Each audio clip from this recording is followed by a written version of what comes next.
My back hurt from carrying you hoes. Fendi, like the bag.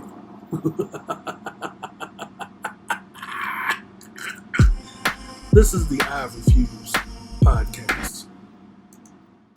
Mr. Fox, the I Refuse podcast. I'm back.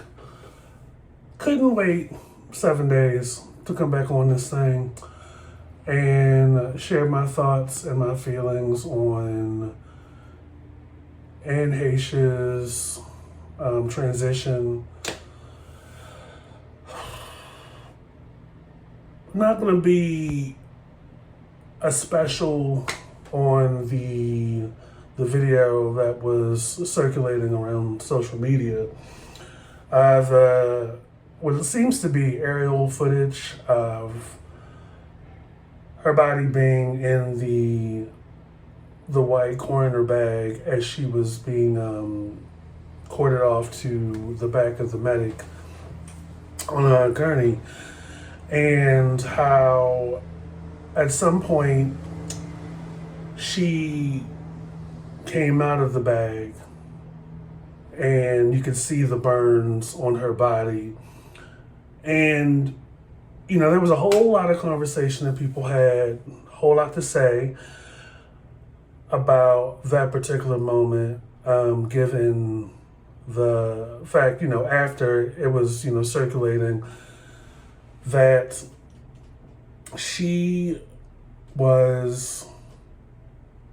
everybody was under the assumption that she was dead already after the accident. As you all probably heard by now, Anne Heche has been taken off of life support and has transitioned and has officially passed.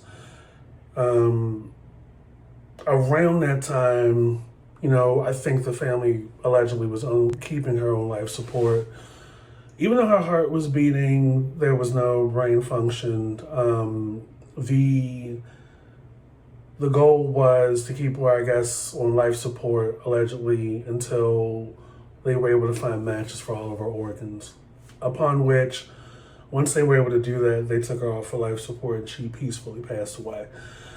So, the reason why I wanted to do this video about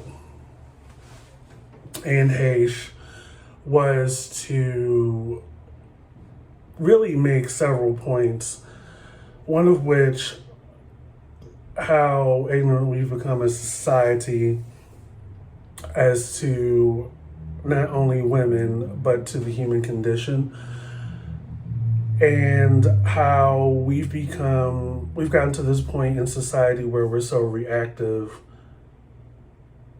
First and foremost, in the absence of context, in the absence of research or due diligence, or, you know, ever so present, the ignorance as to a person, and with that, the value of life.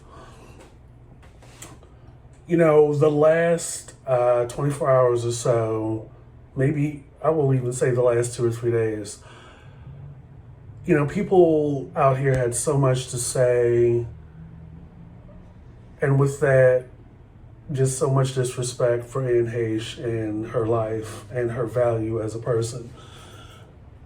You know, people had so much to say around what was reported. You know, after what was reported came out of everything, you know, people had such an opinion,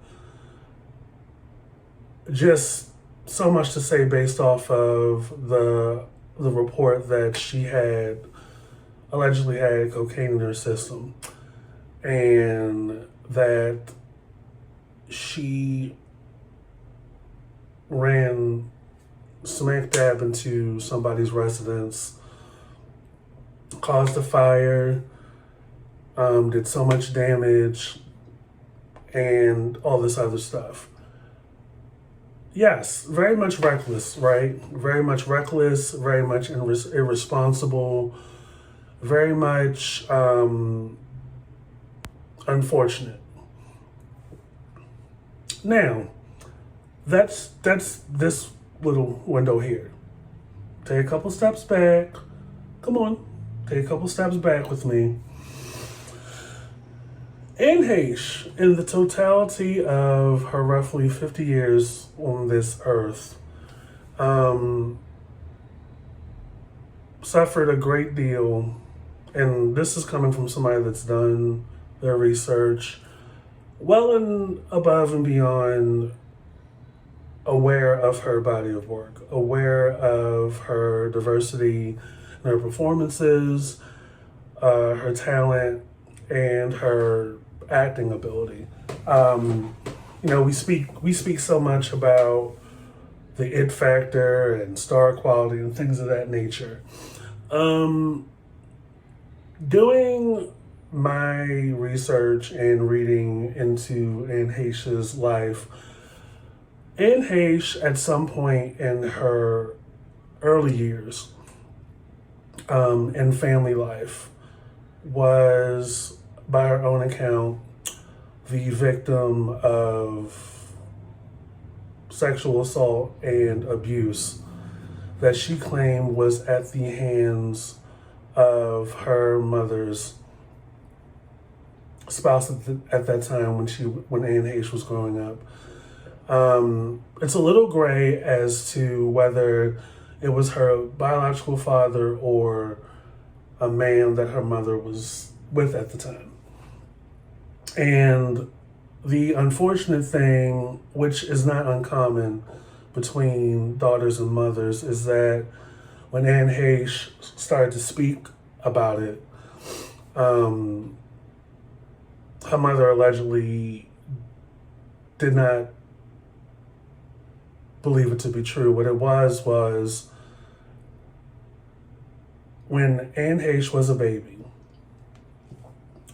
Anne Heche allegedly contracted an infection, an STI. And her mother shrugged it off as diaper rash. Now, later on, Anne Heche was able to account that it was at the hands of her father at the time.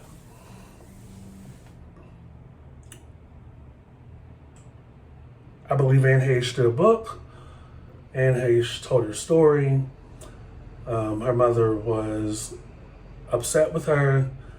And on top of that, either one of Anne's biological or half siblings or step siblings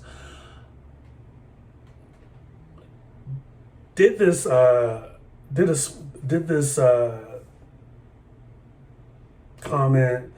these comments implying that, Anne was twisting her story. She's not believable. And it's one of those things where oftentimes that experience is even more damaging than the actual assault. And a lot of women out here often do internal harm, to themselves, and they question their value, and they struggle a great deal because the people that are supposed to protect them and honor them and support them don't believe them. And knowing a lot of that, I came to understand and have a lot more respect for Anne Heche as a survivor. And, you hear these stories, about victims of assault and how they reach out or they tell their story and their experience and they're not believed. And the journey from that experience to later on, where it's like years upon years of struggling And, people fall into drug addiction, people fall into mental health crises, these countless experiences of being unable to cope or function socially, function emotionally, have healthy relationships, try to find some kind of normalcy or healthiness within their lives, within their relationships, and within themselves. And it's just not easy. And here you have, even with that information out there, this was years ago that Anne Heche shared her story. She's, even in her death, she has been minimized to, oh, well, she was doped up on this and she had all this in her system and she did a reckless thing. Why are we revering her? Why are we calling her our queen? Nobody in the comment section said that. I, for one, wanted, in the comments that I've made, was attempting to shift the narrative into something of hope and positivity. And that's really what it was about. Like, this woman has struggled most of her adult life, and even in the public eye, where it was like she just struggled a great deal. And what a lot of people are missing is that there is oftentimes a direct line from being a victim of assault, especially at a young age, as Anne was, and even Whitney Houston was, to struggling in your adult life. And the connection is that the pain never goes away. And the way people cope is with drugs to escape the psychological pain and the emotional pain that comes with being assaulted at a young age.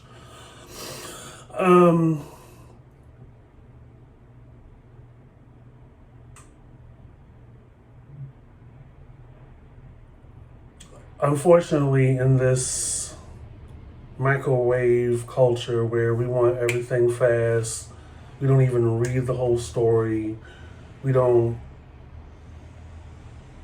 really do the research after the clicks, and all these news media outlets are making the money off of the clicks and getting the ad revenue. And they know that an attention grabbing byline or news title, just in a little banner at the bottom of Bing, or just a little something to go with the picture on Google or Yahoo to get those clicks, to get people to click on the shit. The writing and the style and the flow of the news article may not be the best, just to get those clicks. People could read an entire story from a credible source. People in news outlets that are actually of quality, right? And still walk away with, oh, well, she just, she had cocaine in her system. She was just so reckless and all this other stuff. Yeah, it is irresponsible to get behind the wheel while under the influence of drugs and alcohol. Yes, it was very, very, very dangerous to drive straight into a house. But for people to come up on here, right, on the internet, and do the low hanging fruit thing where they try to argue or equate, Anne Heche's experience in the last couple of days of her life with the woman that had 13 other reckless, a history of reckless driving in her background. We were under the impression at first that, she had a bad breakup. Her boyfriend broke up with her and she was drinking and was drunk. Before anything else that came out, right?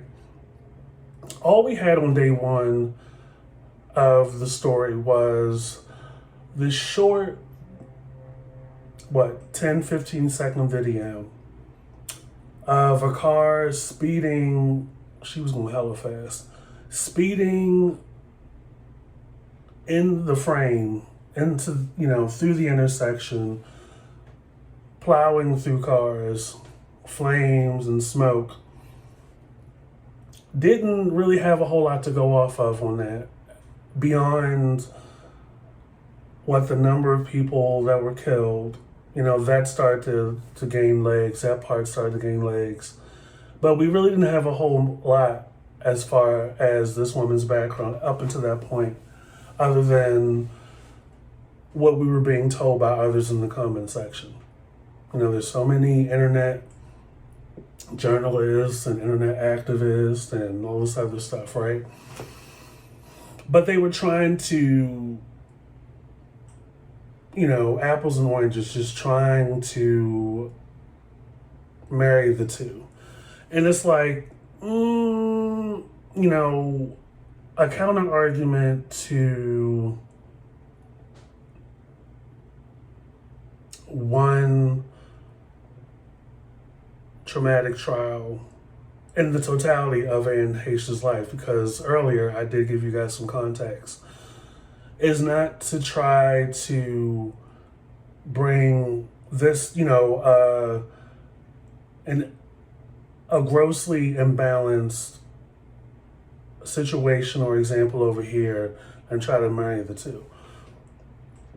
Because this woman had at least 13 other counts or examples of reckless driving, which warranted the judge setting the bail as high as he did. This woman is a risk, and survived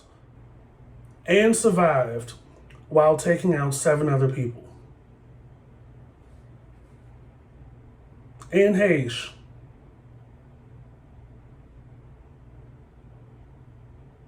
ran into a barrier, a wall at in a parking garage of a condo building, drove smack dab into the side of a house, causing a fiery blaze. Nobody was hurt. She died.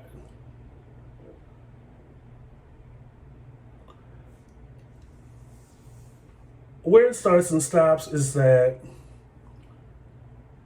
she caused property damage that I'm sure is covered by insurance. Nobody else in the house was injured or killed.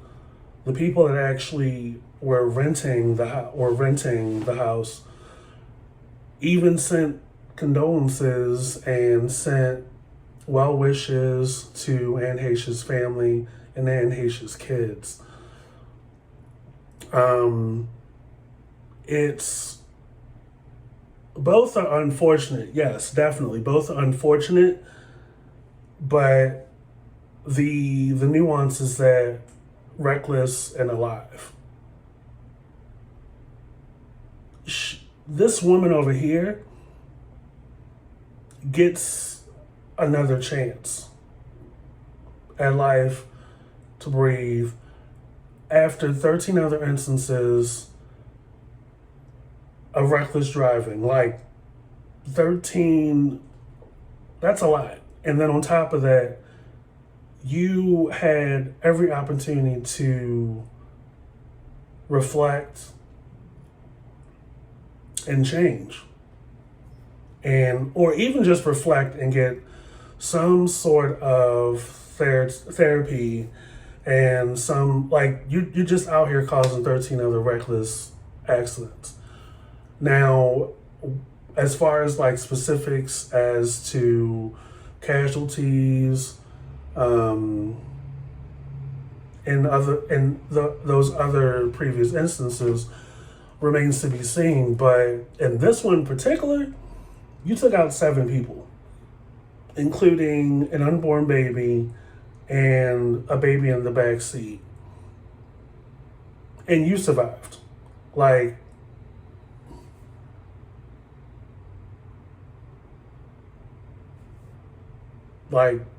causing death and losing your life, and a life that was already pretty sad and traumatic to begin with. Like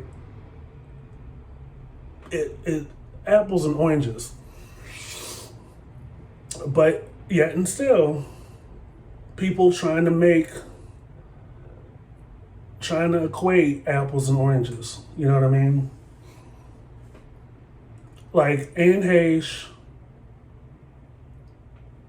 pretty much like was misunderstood in the public eye.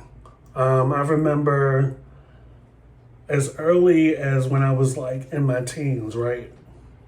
And she was with Ellen DeGeneres. I believe that was the relationship that Ellen came out on. Or it started not too long after she officially came out. Had lost a lot of opportunity profession wise, right? Like I want to make that distinction. Like it wasn't like she was down and out on Sunset Boulevard or down and out in Lamert Park living homeless. No, in people's ignorance, they just choose not to fuck with you instead of trying to understand or, be consistent in being a friend or just being human, right?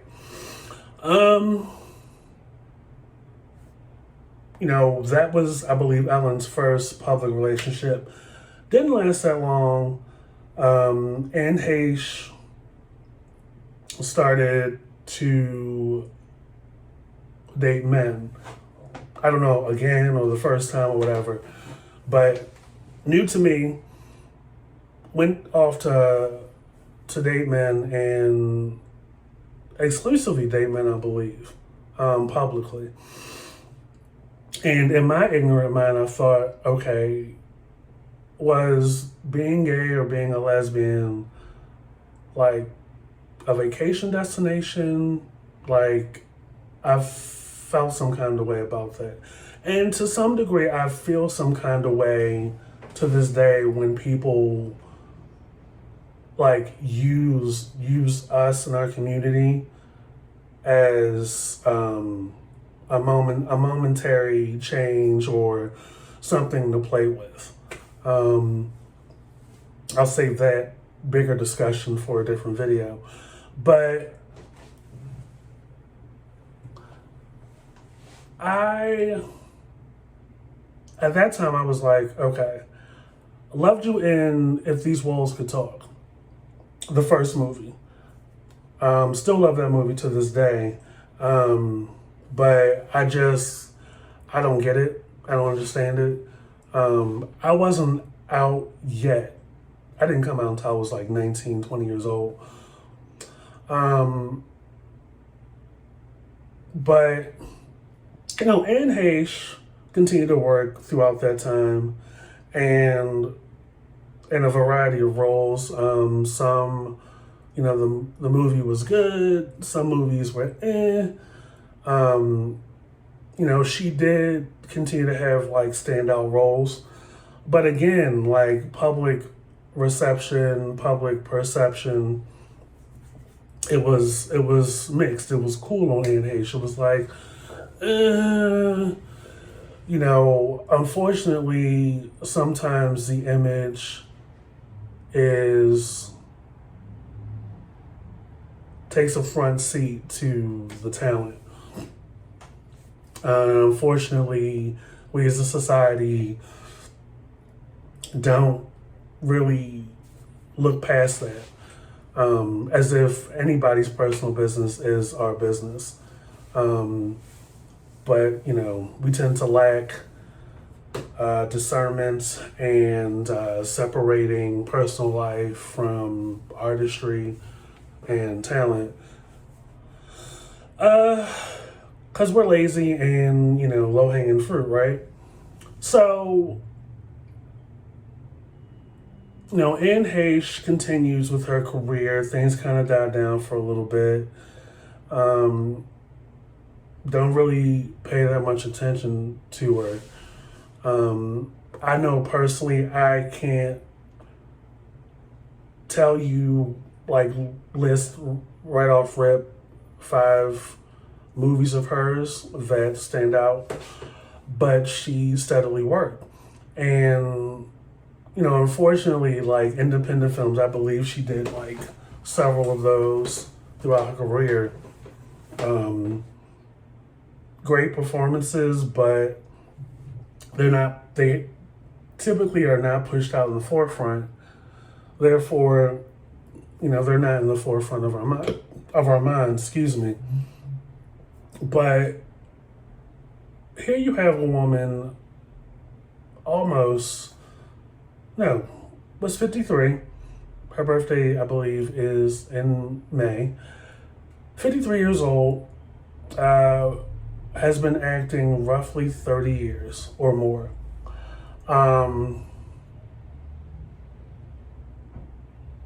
And the most conversation we have about her is what occurred 2 or 3 days ago, or last week.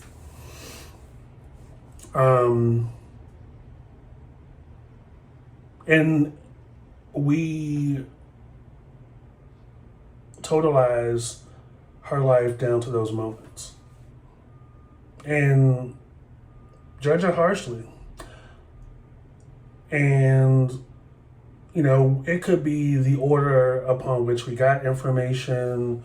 It could be the confusion.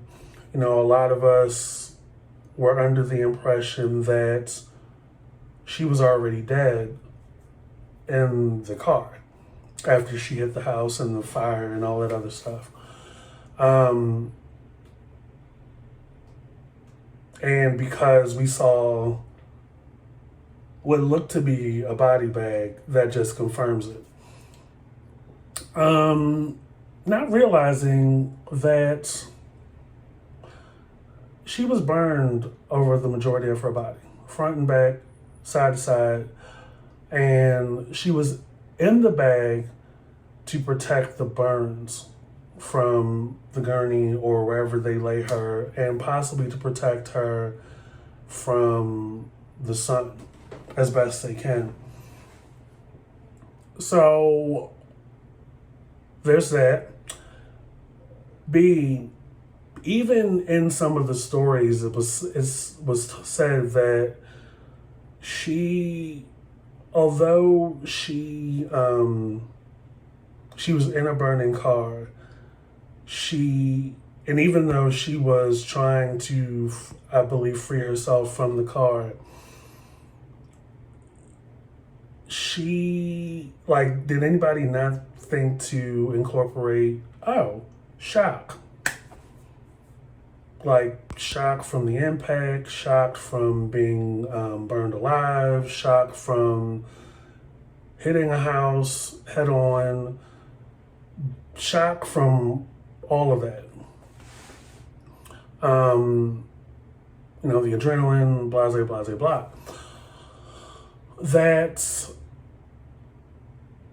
even with all of that happened, that there possibly wouldn't be other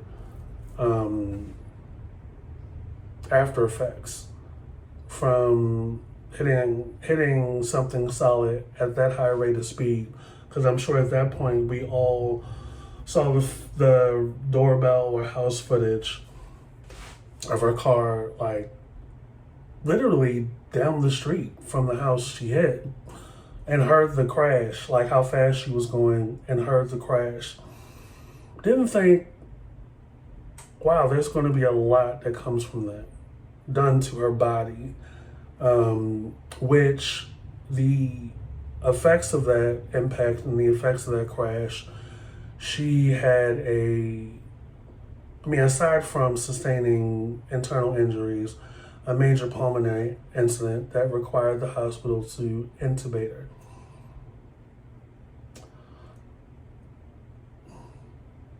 It amazes me though, because even with the internet within arm's reach and the opportunity and the possibility to do research in between, facts and video coming out, that people still find the time and only dedicate that time and space to dehumanize a person and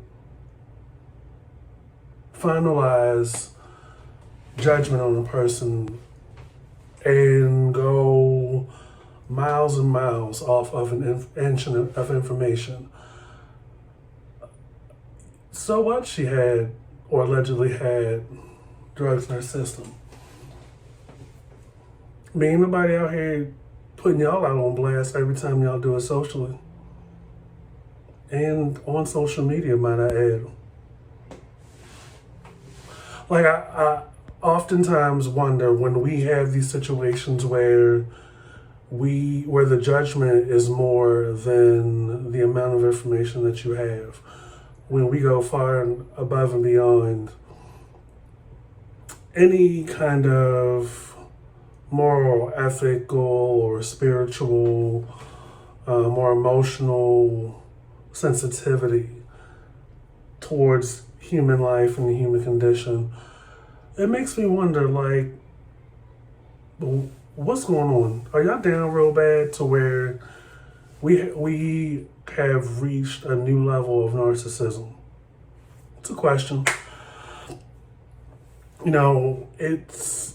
It's unfortunate that during the course of her life that Anne Heche was not humanized and was not, I would say, looked after or supported.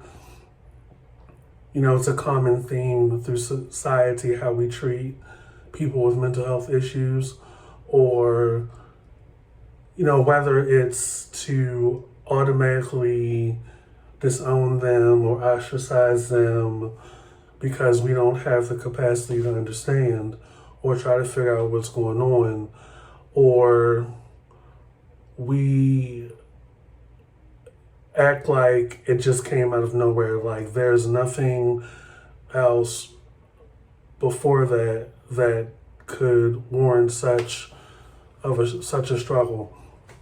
We're so obsessed with calling people out versus letting them in, and for what? Like, for praise, for stroking the ego. Are we that bored these days? I know the pandemic more than got some of us down real bad, but what does it say about us when we lose our heads to judge somebody else that may, to some extent, be out of theirs? Couple of thoughts.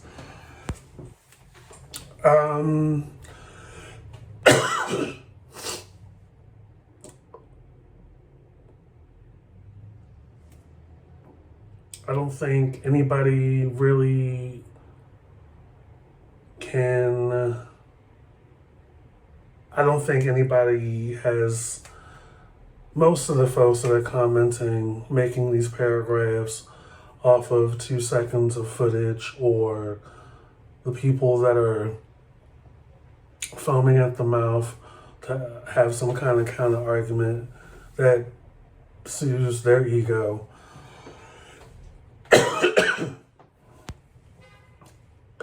could even begin to have the capacity to understand the range, even part of the range that mental health encapsulates. It's not, there are people out here that said to my face something to the effect of, well, you don't look depressed, or you don't look like you're having a hard time. Mental health and depression and PTSD isn't a costume.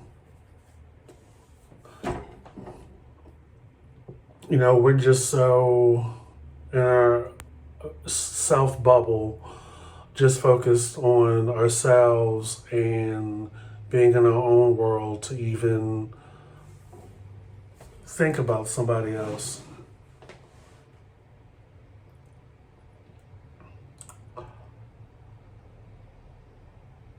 Anne Heche, while during the course of her career and her life, has been tortured by childhood pain. I can resonate with her because I too have had unchecked issues. I had a conversation with a friend of mine recently about how we can go so long seeming like we're unaffected, but you get into your adult life and bam, you're like face to face in a therapy session. Now, my first therapy session, probably 10 years into therapy, into mental health sessions with social workers, psychiatrists, psychologists, that I was able to have a breakthrough of my own. And it was one incident when I was 11 that, just like everything else that I go through, that I don't even think to question. It's like, oh, I need to get out of this. I just don't even think about it, go through it, go on with life. But the shit continues to carry with you, unchecked. And at some point in my adult life, I bottomed out. It's much larger than that, but I'm not gonna. This video isn't about me. It's about Anne Heche, but even more so, what her experience from beginning to end really says about how we treat people that we don't care about. Like, we're not calling, we're not checking on people, we're not there to embrace them. Everybody to some extent in this life is in survival mode, which is interesting because the guarantee in this life is that we don't survive. Yet we're in this mode to do so. But with that, there is a huge amount of apathy, a huge amount of self-centeredness, egocentrism, a lot of attitude, the need to impress and the need to have the spotlight on ourselves. We strive for all of the privileges, but none of the responsibility. And it's ultimately about self. And you see it on social media all the time. You see it on any site where people can subscribe or check in. When I started the I Refuse podcast, it really started out as a means to have a voice that was silenced for too long. And then at some point I realized, there are a lot of untold stories. Essentially, well, more often, not surprisingly than not, stories about us that are not being covered or publicized and are oftentimes mysterious, as how some of these people meet their ends. But again, like I said, a common theme is that we, people that don't fit the mainstream or the Eurocentric look or ideal or face aren't looked out for, and are often socially invisible. And mental health, regardless of race, because it doesn't pick and choose like some people do, is ultimately looked at as a deformity, not appealing in whatever kind of way, and people don't have the patience or the tolerance for what's not appealing. And more so, things and people and situations that they don't understand or don't affect them, or all three.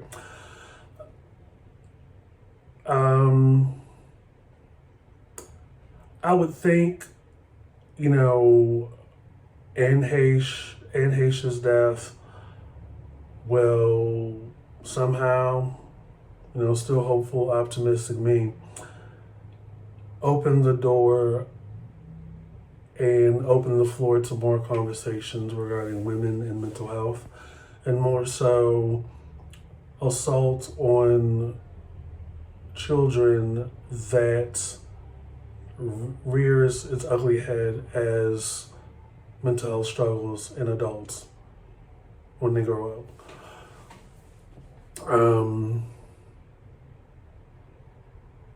Because it definitely takes a village and not a mob to be there, to show that, we can humanize others that are not like us.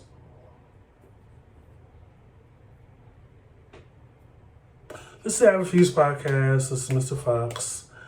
Going to be doing more content on the YouTube page while we wind down season 3 of I Refuse on streaming platforms.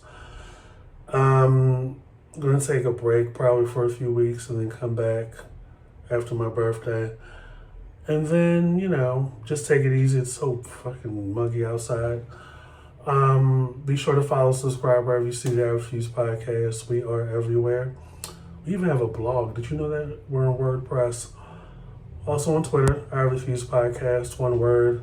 Instagram, I Refuse Podcast, _ between the words. Even on Facebook, same screen name, same handle. On H streaming platforms, Apple Podcasts, Spotify, and all that jazz.